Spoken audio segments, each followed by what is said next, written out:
¿Qué tal? ¿Cómo les va? Un nuevo programa de Apuesta Nacional, este programa que hace la radio pública con el CEPES Argentina, el CEPES que tiene su referente, Gabriel Chamorro.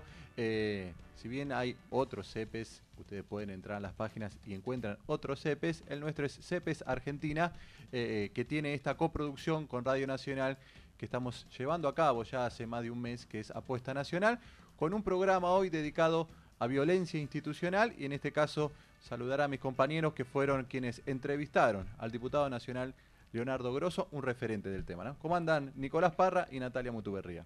¿Cómo andás, Gastón? Bien, bien, poniéndome derecho, porque ya me dijeron que ando salgo medio encorvado. Encorvado. Sí, sí. Sí, la verdad es que estuvimos entrevistando a Leo Grosso en el Congreso Nacional, una entrevista muy interesante. Hablamos de todo lo que es la violencia institucional, un tema que Leo Grosso ha abordado de una manera integral. Pero bueno, acá también me acompañó Natalia, no estuve solo.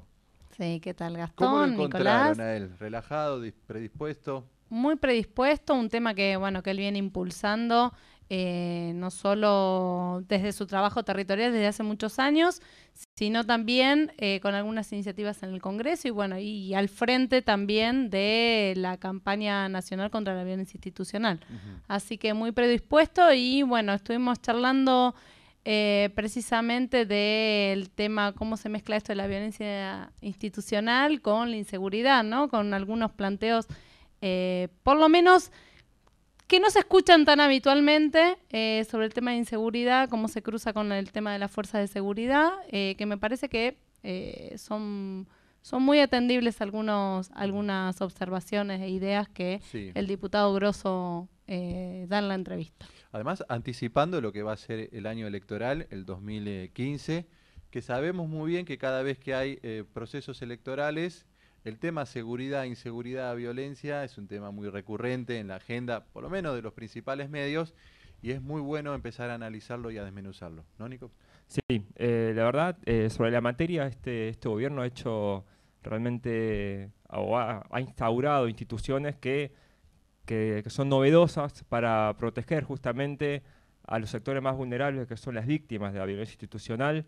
En ese sentido podemos mencionar que durante este gobierno, en el 2003, la Procuración Penitenciaria Nacional, que había sido creado en el 93 y que dependía del Poder Ejecutivo, una cuestión bastante rara, una procuración que tenía que vigilar al mismo órgano, es bastante extraño. En el 2003 se subsana esto y esta procuración pasa a depender del Poder Legislativo para que haya independencia y este órgano pueda vigilar aquellos casos de violencia institucional para las personas que están encerradas y privadas de su libertad, que son las personas que por ahí más sufren la violencia institucional por la situación de vulneración y vulnerabilidad en la que se encuentran al estar privadas de su libertad ambulatoria por algún delito o alguna situación. Muchas veces estas personas están privadas de la situación de su libertad sin tener una condena firme. Hay un gran porcentaje de no condenados, sino de personas que están detenidas sin una condena firme, entonces todavía prima sobre estas personas el principio de ¿cómo se llama?, de inocencia, pero no se respeta de la manera que debería respetarse. Sobre este tema también estuvo refiriendo Leo Grosso en la entrevista que vemos ahora, ¿no? Sí, la vamos a ver en dos partes, la entrevista que le hicieron los chicos al diputado nacional. Vamos con la primera. Estamos en el Congreso de la Nación en un nuevo programa de Apuesta Nacional, Lo demás no importa nada. Nos trasladamos hasta acá esta vez para hacer una entrevista a Leonardo Grosso, diputado nacional del Frente para la Victoria y referente del Movimiento Evita. ¿Cómo estás, Leonardo? Bien, ¿cómo están ustedes? Muy bien, muchas Muy gracias por recibirnos en tu despacho. Bueno, acá desde Apuesta Nacional queríamos charlar un poco sobre el tema de violencia institucional. Vos sos un poco el referente de la campaña nacional contra la violencia institucional. ¿Cómo vienen trabajando a partir de la campaña y qué casos han detectado en los últimos tiempos de violencia institucional? Nosotros venimos trabajando en realidad ya hace unos cuantos años, antes desde la militancia, desde la organización política. Yo milito en el Movimiento Evita, pero desde la militancia en el territorio siempre nos cruzábamos con casos de gatillo fácil o violencia policial, lo que hoy por suerte se ha logrado instalar, todos lo llamamos violencia institucional.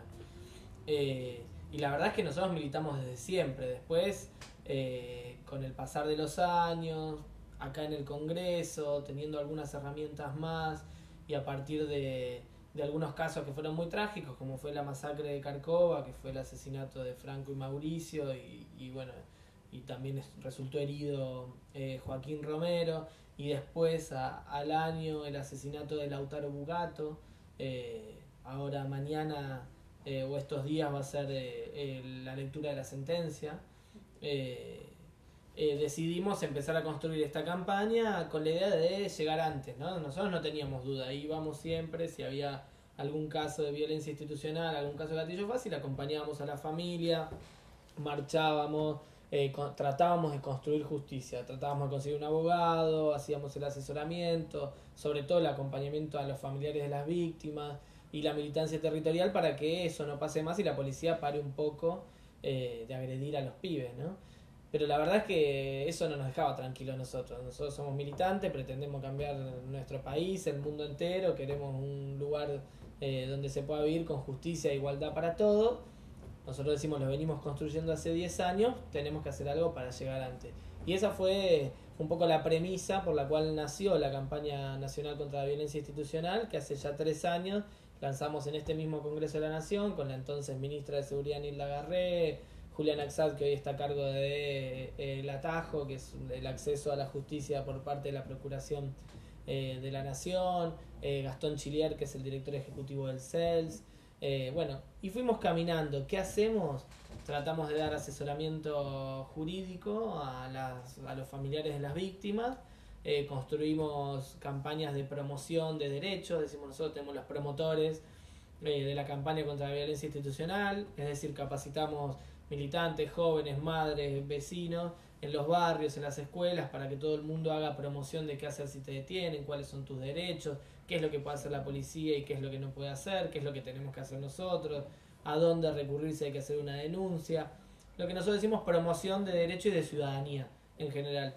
Y después acompañamos las grandes causas que nos permiten mostrar, si se quiere, como casos testigos, este accionar que venimos denunciando públicamente, que tiene que ver con la policía, con la ilegalidad, que tiene que ver con esta doble vara que tiene la justicia y que la vida de los pobres vale menos que la vida de los sectores medios o ricos. Y después hoy, ¿cuál es la situación hoy?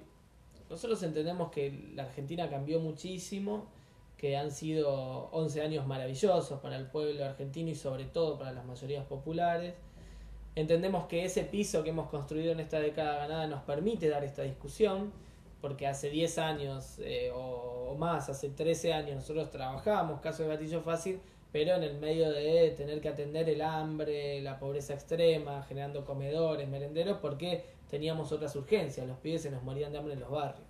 Esto en la Argentina de hoy no sucede, y entonces tenemos más espalda o más tiempo para dedicarnos a los derechos que ya están conquistados y los que faltan, ¿no?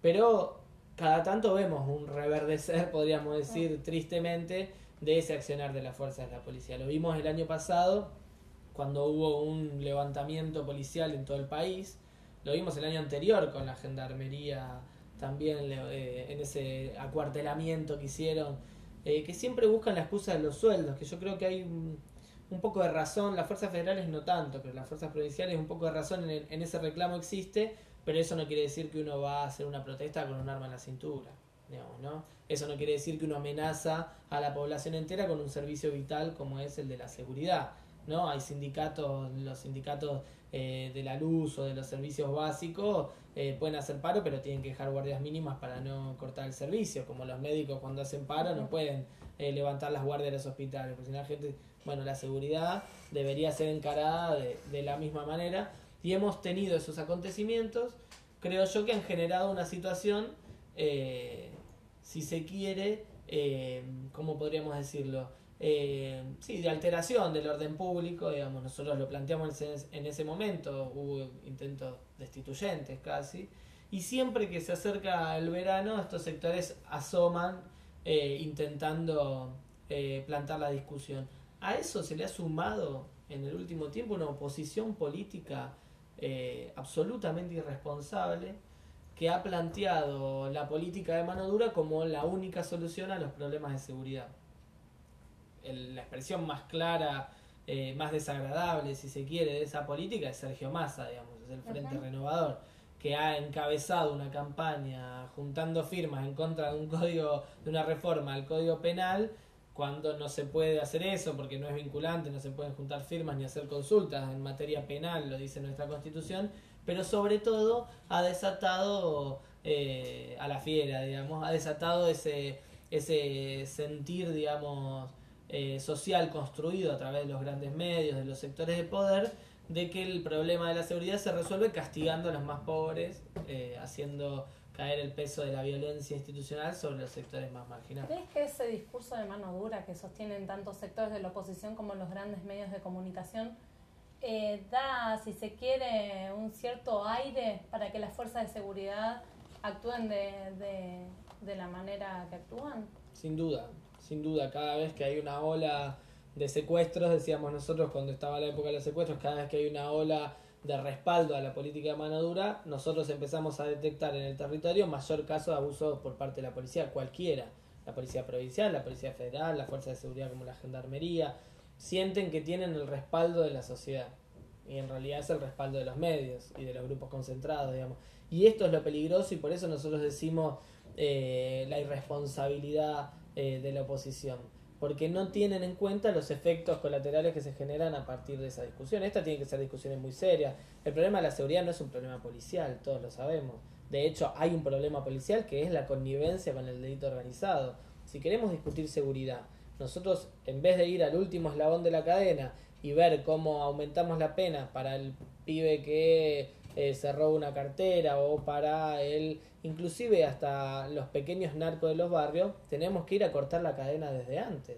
Nosotros tenemos que evitar que la droga llegue al barrio para ser distribuida. Nosotros tenemos que evitar que las armas lleguen a los pibes para que vayan a robar. Nosotros tenemos que evitar que los que tienen grandes desarmaderos contraten pibes para ir a robar autos, porque esto es lo que pasa. Esa es la cadena del delito. Los grandes delitos ameritan un nivel de organización y de logística que los pibes que están presos en los penales, sobre los cuales cae todo el peso de la ley, y después la policía también abusa o violenta sus derechos, son el último eslabón de la cadena, no tienen esa capacidad. Vos tenés tráfico de armas, tráfico de drogas, autopartes y trata de personas como grandes delitos, ¿no? Si querés marcar los 4 grandes delitos de la Argentina. Esos son los que regulan todo el resto de los delitos. ¿Esos delitos los puede llevar adelante un pibe pobre de una barriada del conurbano bonaerense? La verdad es que no. El pibe pobre puede ser el empleado de alguien que tiene la logística y la capacidad de robarse una chica en Jujuy y llevarla hasta Tierra del Fuego.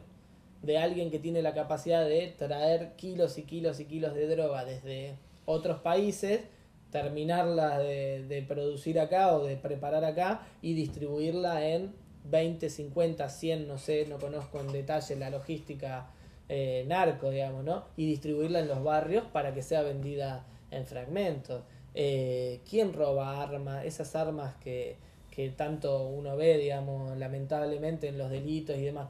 ¿Quién le da esas armas a esos pibes? ¿Esos pibes tienen la capacidad de ir a robar armas? ¿O tienen la capacidad de alquilar armas? ¿Quién les alquila las armas, no? Esta es la discusión que hay que dar si queremos discutir seguridad. Eso está directamente vinculado a la violencia institucional, porque en realidad es esa falsa discusión de que hay que aumentar las penas y de que en realidad los delincuentes entran y salen por una puerta, y lo que genera es que la policía tenga carta blanca para disparar sobre los pibes. Lo vimos en Lugano, lo vimos en la Villa 21, lo vimos en el desalojo del barrio Papa Francisco, lo vimos en San Isidro, cuando esto es un caso que no es violencia institucional, en realidad sí, yo digo es violencia institucional, pero que eran de 3 o 4 personas que habían ido a delinquir, habían hecho una entradera en una casa, se fueron a los tiros. Se ve con la cámara del municipio de San Isidro, que fue público en todos los medios, cómo 4 o 5 patrulleros frenan y empiezan a disparar a mansalva. Eso es un fusilamiento, eso no es la actuación de la policía. La policía tiene que aprender a ese delincuente para ponerlo a disposición de la justicia. En la Argentina no existe la pena de muerte. Esta es la discusión que nosotros queremos dar. Muchos políticos, propios y ajenos, no se animan a dar esa discusión porque no es es piantavoto, podríamos decir, pero yo creo que la Argentina está madura para dar esa discusión y que nosotros tenemos que empujar. De los medios se coadyuva a instalar, digamos, que los pibes vulnerables, los pibes pobres son pibes chorros. Vos mencionabas también el tema de que nuestras cárceles están pobladas y nuestro código penal apunta justamente a perseguir a los sectores más vulnerables de la sociedad. Y en ese sentido el Estado Nacional ha creado la Procubin. Tengo entendido que vos fuiste invitado a participar cuando fue su lanzamiento. Quería preguntarte qué opinás vos de esta Procuraduría y cuál era la labor que hacía justamente esta institución, que es nueva en nuestro Estado Nacional y que apunta justamente a los sectores más vulnerables que están en situaciones de encierro. No, nosotros celebramos, fuimos muy contentos a este lanzamiento de la Procubin. Abel Córdoba es un gran fiscal, un tipo honesto, íntegro y que trabaja decididamente contra la violencia institucional. Nosotros creemos que ha habido grandes avances como la creación de esta Procuraduría específica en violencia institucional. También en su momento Nilda Garré creó, en realidad Cristina, cuando crea el Ministerio de Seguridad, creó una dirección específica de seguimientos de casos de violencia institucional que hoy es parte del Ministerio de Seguridad de la Nación. En este Congreso hemos dado sanción definitiva el año pasado a la creación del mecanismo de prevención de la tortura, que es un mecanismo sobre el cual va a permitirse controlar y hacer propuestas legislativas y de gestión a todo el sistema penitenciario federal y provincial y cualquier contexto de encierro, entendido esto como hasta en un geriátrico, digamos, ¿no? en una amplitud que es más que interesante, integrado por delegados de los legisladores, de las organizaciones sociales. La verdad que ha habido grandes avances. La democratización que ha hecho y la profesionalización que ha hecho Cristina con la creación del Ministerio de Seguridad de la Nación y todo ese organigrama y esa primera etapa con Nilda Garré de poner en funcionamiento las fuerzas federales con otros programas y demás, ha sido más que fantástica. El problema que nosotros tenemos es que si nosotros no reafirmamos la conducción política sobre las fuerzas de seguridad, hasta las fuerzas de seguridad que fueron parte de un proceso de reestructuración y de reforma como fueron las federales, terminan haciendo lo mismo de las que no fueron. Y quiero llegar a este punto porque yo creo que hay una deuda inmensa en las reformas policiales de nuestras provincias. La conducción política o civil de la fuerza de seguridad, por ejemplo, debería ser una cuestión legislada, ¿no? ¿Para qué? Para que eso no sea prenda de negociación entre la corporación policial y el gobernador de turno. Digamos, que nosotros sabemos, no es solo la voluntad de los gobernadores, también tiene que ver con la presión que ejercen esto. El control civil del patrullaje y del desempeño de las comisarías, ¿no? El control de la sociedad, comunitario, desde la Cámara de Comercio hasta la organización social que exista en cada territorio, tiene que poder participar de la planificación de la seguridad de su territorio, porque si no lo hacemos entre todos. Perón decía una cosa, él lo decía peleándose con los economistas, que como siempre siguen intentándolo ahora, querían conducir el rumbo de la política económica del gobierno de Perón. Perón le decía, no, la economía es un tema demasiado complejo para dejarlo solo en manos de economistas, por eso me encargo yo, decía Perón, ¿no? Nosotros decimos lo mismo con la seguridad, es un tema demasiado complejo para dejarlo solo en manos de policía. Nosotros tenemos que hacer que intervenga toda nuestra sociedad. Hemos tenido grandes avances, tenemos grandes deudas, necesitamos articular esas dos cosas, digamos. Primero, reproducir esos avances en cada una de nuestras provincias y después avanzar en un proceso de participación comunitaria sobre la seguridad. Hay cuestiones que hay que despolicializar. La gente llama a la policía cuando ve un pibe fumando un porro en una esquina. No, hay que llevarlo a la salita. Si ese pibe tiene un problema de consumo, tiene un problema de adicciones, no puede manejarse libremente porque depende de una sustancia para estar tranquilo, hay que llevarlo a la salita, al psicólogo, no a la policía. Porque primero perdemos a 4 policías o 2 policías y un patrullero, perdemos el tiempo, perdemos la plata que gasta el Estado en ese efectivo de seguridad, atendiendo a 2 pibes que tienen un problema de adicciones, no un problema delictivo, digamos, por ley nacional. Y así hay que pensar con muchas cuestiones, digamos, ¿no? La violencia familiar, la mediación. ¿Por qué no creamos cuerpos de mediación en los barrios? Muchas de las cosas que suceden se podrían evitar si hay un cuerpo de mediación que haga que las partes lleguen a un acuerdo sin tener que mandar a la policía, sin tener que gastar, digamos, ese recurso humano que podría estar patrullando, que en realidad hay toda una discusión si el patrullaje sirve o no, hay ejemplos que dicen que no, hay ejemplos que dicen que sí, pero bueno, nosotros creemos que sí. Bueno, pongámoslo a patrullar. hagamos prevención del delito. Un país seguro no es un país que castiga bien a sus delincuentes. Un país seguro es un país que no tiene delincuentes. Y para eso hay que prevenir.